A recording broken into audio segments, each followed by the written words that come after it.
Bolehkah apologet Kristen mengkritik dan memperdebatkan ayat-ayat Al-Quran? Pernah ada pertanyaan seorang netizen dalam komentarnya mengatakan, apa hak Anda membahas ayat-ayat Al-Quran? Ketika itu saya menunjukkan ayat Al-Quran Quran Surah Yunus ayat 94 yang intinya berkata demikian. Maka jika engkau Muhammad berada dalam keraguan-raguan tentang apa yang kami turunkan kepadamu, maka tanyakanlah kepada orang yang membaca kitab sebelummu. Artinya, Muhammad saja sebagai nabi di dalam agama Islam diperintahkan untuk bertanya kepada pembaca kitab-kitab sebelumnya, yaitu Kristen, supaya Muhammad tidak ragu dan tidak menafsirkan Al-Quran seenaknya sendiri. Ada beberapa ayat-ayat Al-Quran yang memerintahkan supaya Muhammad bertanya kepada pembaca kitab-kitab sebelumnya dan juga ada dasar bahwa semua orang berhak mengkaji kebenaran Al-Quran antara lain.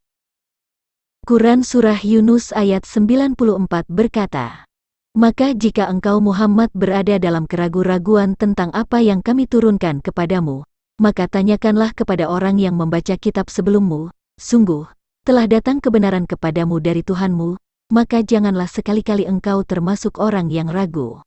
Seperti telah saya singgung di awal bahwa jika Muhammad ragu terhadap Al-Quran, maka dia diperintahkan untuk bertanya kepada orang yang membaca kitab sebelumnya, untuk memastikan kebenaran petunjuk di dalamnya.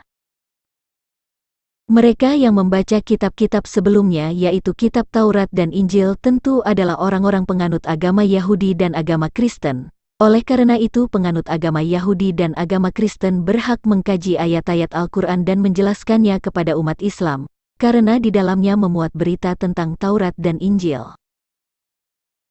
Justru umat Islam tidak boleh menafsirkan sendiri ayat-ayat Al-Quran, sebab umat Islam bukan orang-orang yang membaca kitab-kitab sebelumnya, dan bukan umat yang belajar dari saksi-saksinya secara turun-temurun. Quran Surah Al-Anbiya ayat 7 berkata, dan kami tidak mengutus rasul-rasul sebelum engkau Muhammad, melainkan beberapa orang laki-laki yang kami beri wahyu kepada mereka, maka tanyakanlah kepada orang yang berilmu, jika kamu tidak mengetahui. Quran Surah Al-Anbiya ayat 7. Tanyakanlah kepada orang yang berilmu, jika kamu tidak mengetahui, artinya, Muhammad tidak boleh menafsirkan sendiri ayat-ayat Al-Quran yang tidak diketahuinya. Berita tentang Taurat dan Injil yang valid dan yang layak dipercaya hanyalah berita yang bersumber dari para saksi-saksinya, yang ditulis di zamannya, bukan berita dari bangsa lain yang ditulis setelah ratusan tahun kemudian, apalagi dari mereka yang nyata-nyata membenci dan memusuhi kaum yang mewarisi ajaran dari saksi-saksinya. Jika ada berita yang berbeda dari berita yang ditulis dan diajarkan oleh para saksi-saksinya, tentulah berita itu hanya karangan mereka, sebab satu-satunya sumber berita yang benar adalah dari kaum yang meneruskan berita-berita dari saksi-saksinya. Dan tentang siapa Tuhan yang dimuliakan Muhammad pun perlu dikonfirmasi kepada para rasul sebelumnya.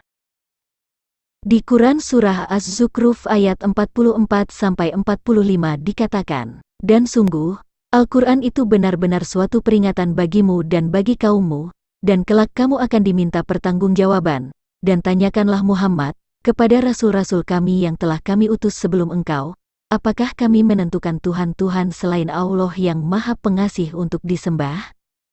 Tentang Allah yang dimuliakan Muhammad pun dia diperintahkan untuk bertanya kepada rasul-rasul yang telah diutus sebelumnya apakah benar sama. Tentu di masa sekarang mereka yang meneruskan ajaran-ajaran para rasul juga berhak mengetahui siapa sosok yang dimuliakan di dalam agama Islam. Dan di dalam Al-Quran juga ada pengakuan jika Tuhan yang dimuliakan Muhammad dengan Tuhan yang dimuliakan oleh para ahli kitab adalah satu. Di Quran Surah Al-Ankabut ayat 46 dikatakan, dan janganlah kamu berdebat dengan ahli kitab, melainkan dengan cara yang baik, kecuali dengan orang-orang yang zalim di antara mereka, dan katakanlah, kami telah beriman kepada kitab-kitab yang diturunkan kepada kami dan yang diturunkan kepadamu, Tuhan kami dan Tuhan kamu satu, dan hanya kepadanya kami berserah diri. Untuk menguji apakah benar bahwa Tuhan yang dimuliakan oleh umat yang mengaku sebagai pengikut Muhammad sama dengan Tuhan umat Kristen, maka umat Kristen boleh mengkaji kebenarannya dan tentu wajib memberitahukan hasil kajiannya. Jika Tuhannya satu tentulah ajarannya sama, Surganya sama, sifatnya sama dan agama yang baru akan mengasihi dan menghormati agama yang sebelumnya. Selain perintah supaya Muhammad bertanya kepada mereka yang membaca kitab-kitab sebelumnya, juga ada pengakuan jika Al-Quran diperuntukkan untuk seluruh alam atau manusia. Di dalam Al-Quran ada dikatakan, Maha Suci Allah yang telah menurunkan Furqan kepada hambanya Muhammad, agar dia menjadi pemberi peringatan kepada seluruh alam. Quran Surah Al-Furqan ayat 1.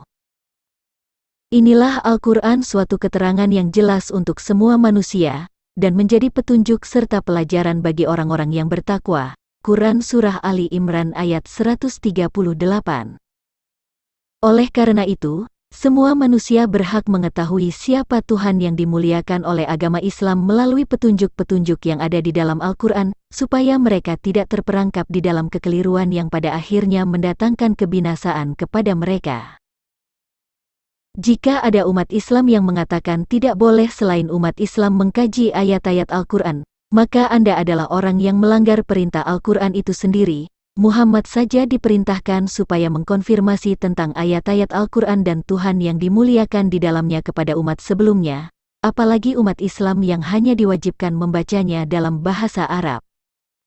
Dan jika ada dari pihak Kristen yang melarang umatnya atau apologet Kristen membahas ayat-ayat Al-Quran dan memperdebatkannya dengan pihak yang beragama Islam dalam rangka meluruskan ajaran Taurat dan Injil, maka Anda menjadi bagian dari orang yang membiarkan Taurat dan Injil diajarkan secara keliru, yang menyesatkan banyak orang. Jika ada umat Islam yang berdebat tentang Taurat dan Injil dengan para ahli kitab atau pembaca kitab-kitab sebelumnya, maka Anda itu termasuk pemberontak, sebab Muhammad saja diperintahkan supaya tidak berdebat dengan para ahli kitab, bahkan dia diperintahkan untuk bertanya tentang isi Al-Quran kepada umat-umat yang membaca kitab sebelumnya. Apalagi Anda yang hanya umat hafalan yang hanya bangga dengan bahasa Arabnya saja. Selama kita mengkaji isi Al-Quran dengan maksud untuk menguji kebenarannya, lalu menunjukkan hasil kajiannya kepada umum untuk diketahui oleh banyak orang, maka perbuatan ini selayaknya dipuji dan didukung oleh umat Islam sendiri, supaya Anda tidak berada di dalam kesesatan. Dan apabila ada di antara ahli agama Islam yang merasa bahwa kajian yang dilakukan oleh para ahli kitab maupun apologet Kristen, Anda boleh memberikan argumentasi dengan dalil dari Al-Quran, bukan dari tafsir Al-Quran yang dibuat oleh ulama-ulama agama Islam. Tafsir-tafsir Al-Quran yang hanya dilakukan oleh para ulama Islam tanpa melibatkan para pembaca kitab-kitab sebelumnya, justru sumber itu yang tidak valid dijadikan sebagai referensi untuk membenarkan argumentasi Anda. Justru tafsir-tafsir itu harus disinkronkan dengan Taurat dan Injil dan pendapat para saksi-saksinya. Jika ada seseorang atau sekelompok dari umat Islam yang menuduh mereka yang mengkaji kebenaran Al-Quran telah melakukan penistaan agama, penistaan Muhammad dan penistaan Allah SWT, maka pelajari dulu tuduhan Anda. Silahkan renungkan ayat-ayat yang saya kemukakan tadi di awal video ini. Kalau umat Islam sadar dan mengerti apa yang diajarkan di dalam Al-Quran, maka sesungguhnya umat Islam membutuhkan keterlibatan ahli kitab dalam menguji kebenaran Al-Quran. Salam sadar.